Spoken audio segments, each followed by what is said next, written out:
What's up, guys? Welcome to the video. Today, we're going to talk through the basics of a B2B sales process. And this information is going to be applicable to both service and software-based companies. I'm going to walk you through the step-by-step process B2B sales reps take with their clients from the point of first meeting all the way through until after they close. And this video is going to be perfect for those of you who are fresh out of school, or maybe you're switching careers, looking to jump into your first B2B SaaS or high ticket service role as an account executive or AE, or some other similar type of closing role. Now, for you folks, this content is going to be helpful and give you a better understanding of what you're actually getting yourself into. And I believe should also be really critical as you interview with companies. So you can turn the tables a little bit and actually ask them a bit about their sales process to help better understand if they have their stuff together and have a defined process in place, or if it's the wild, wild west over at that company and maybe you should reconsider someplace that's a better fit. Now, this video is also going to be a great resource if you're in your first 9 months or so at a small to mid-sized organization that might not have much of a defined sales process in place. And you're a hard charger looking to improve the way that you and your company does things to help it and yourself make more money and better serve your customers. Now, before we dive into the various steps of the process, I think it's important we take a quick step back and actually recap what a sales process is and why it's important for some helpful context.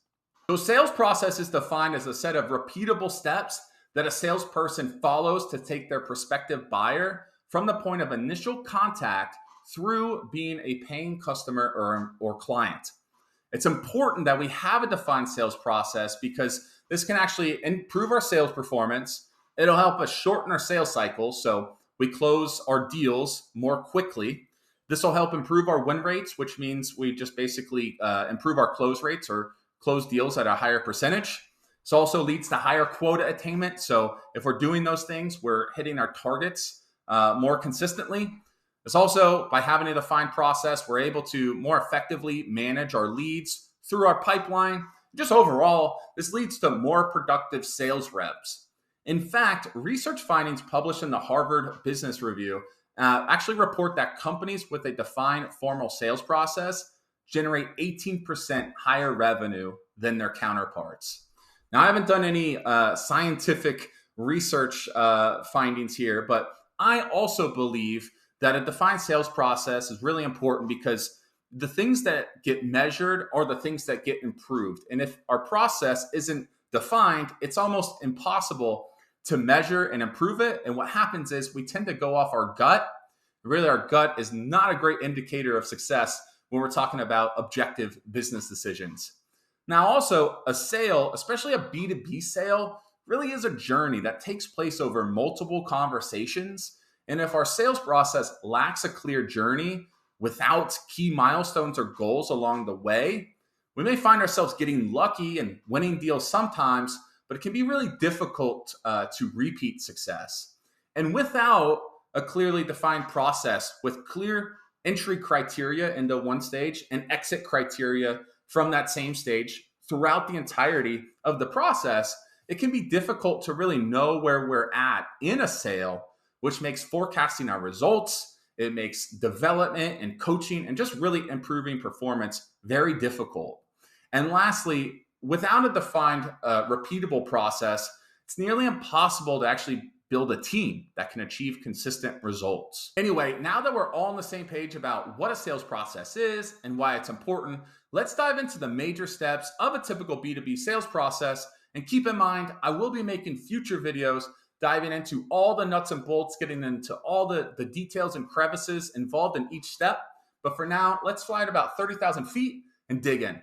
All right, so first up, we have the connect call. This is also referred to as the intro call. Few key points I want to hit on here. First off, the point of this conversation is to really create an initial connection. So I'm talking, first impression. This happens in the first 10 seconds on the call, whether you show up on time, how you present yourself, how you speak, the attitude, your body posture, your Zoom background, all those things go into creating an initial connection and a lasting first impression. Also, this stuff's going to carry out carry throughout the rest of the sales process. So don't think you just got to like be on it for the first 10 seconds. You got to be on fire in that first 10 seconds. And that should carry throughout, this idea of having a positive attitude, an attitude of service, being quick, following up with your client quickly, and giving value through the entire process. These things really require zero skill. They're just all about really effort and being a professional, not an amateur. And it's these types of things that can really help separate you and your company from everyone else that they're talking to. And I highly recommend they use the connect call as a way to just establish that precedent and set the bar so high, your client doesn't even want to talk to anybody else. Second thing that I'm really looking for in a connect call is I'm trying to establish mutual fit. And there are two things that I look at to that really like check off the boxes for mutual fit. Number one is I'm trying to establish the problem or different problems that the client thinks that needs to be solved. And I'm really making sure that those align with actually what my company does and that those are problems that we can solve and we can solve well.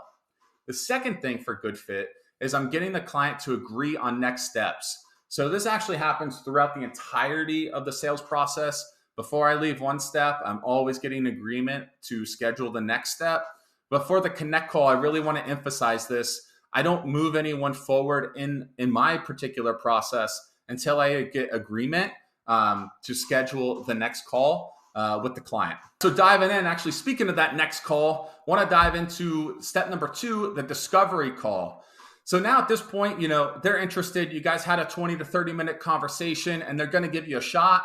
Now you got to go into fact finder or, problem finder mode and really dig into all the details and dive more into their business and how they make money and what's their current situation, what are their past experiences like, what are their goals, and get specific into those things. What's their process look like for evaluating a vendor or a partner, and what's really important to them? These are all the different things you want to cover here in the discovery call or discovery phase of the sales process. Now, it's important that at this step, you're not selling in a traditional sense here. You're really selling by building credibility through being the expert in your field. And we do this in the discovery phase by knowing all the right questions to ask and caring at such an extreme level about how the gaps in the way that your prospect is currently doing things actually affects their people and their business.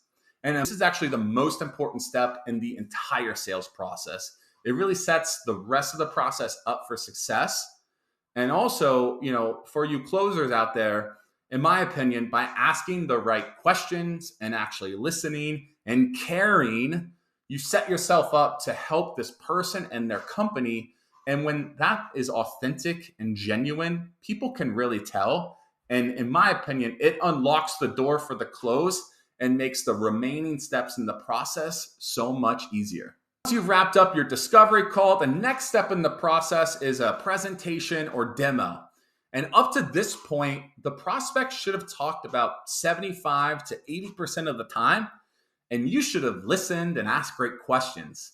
Now, we get to take everything that we learned and we do 75 to 80% of the talking, and we clearly and contextually demonstrate to the prospective client how we can help solve their problems and add value to their life and business in a meaningful way.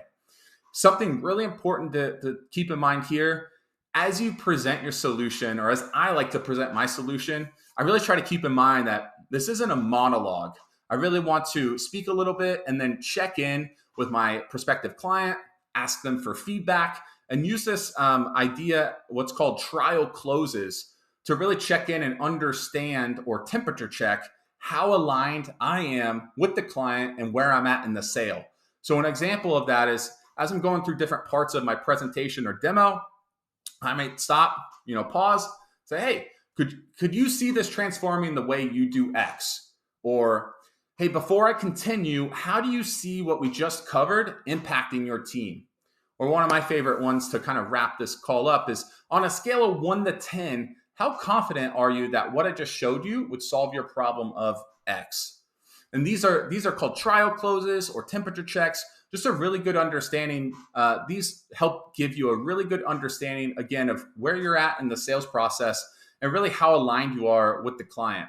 By asking these questions, they'll give you candid responses, and then you'll know maybe where you need to go back in and resell a little bit, or if everything's lining up and you can move to the next step and go for the close.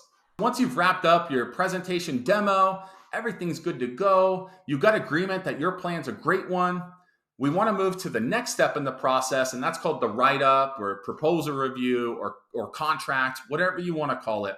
But at this point, we're really putting the plan that we discussed on paper, and we're getting final sign-off on all the numbers, terms, and all that information. One thing I really want to leave you with here is I always do this in person with the client, or over Zoom, just face-to-face review. I do not like to send proposals over to a client without reviewing everything with them first. I can tell you this just comes from learning things the hard way over an extended period of time. And if I just leave you with anything, save yourself the trouble on this one. So once we got sign off on our write-up, we move to the next stage. This is every salesperson's favorite stage in the sales process. This is closed won, or basically where you won the client. The client came on board. Short of it here is like, great job, awesome, pat yourself on the back. But now the real work begins. Once we've won the client, we move to the sales to customer success or ops handoff. A lot of times this is referred to as new client onboarding. And one tip that I've heard a lot of people say that I think is really, really good is during this period, really make sure your client is in bubble wrap during this entire period of time. Really at this point, the clients decided to choose you, the salesperson, and your company. Now you need to make sure the people onboarding or servicing your client have the necessary information. You want to be able to get that client on the calendar so they can get things started. And throughout this entire process, it's really important that we keep them informed on everything that's going on.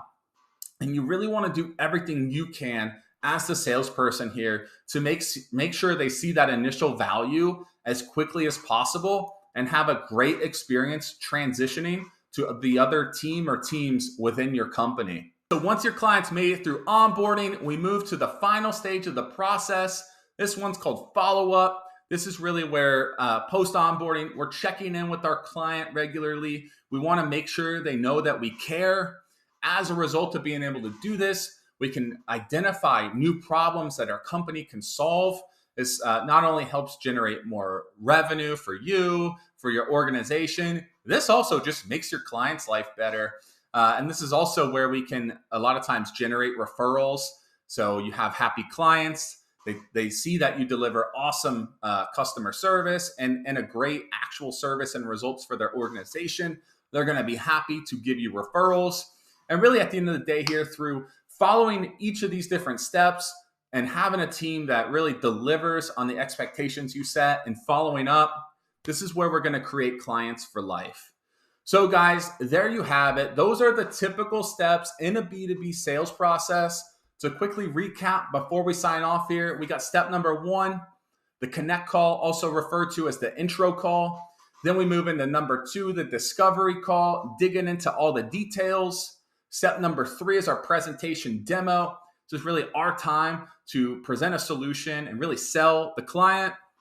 From there, we move to the write-up, then we close, then we have the sales to service handoff or onboarding phase, and we wrap things up with continuous follow-up. So I hope you guys found this one helpful. Let me know what you thought in the comments, and be on the lookout. I'm going to be creating videos where we dive in to each of the different steps of the sales process, and we get into all the nuts, bolts, details, nooks and crannies, you name it, we're covering it. And you guys, thanks for watching. I'll see you in the next one.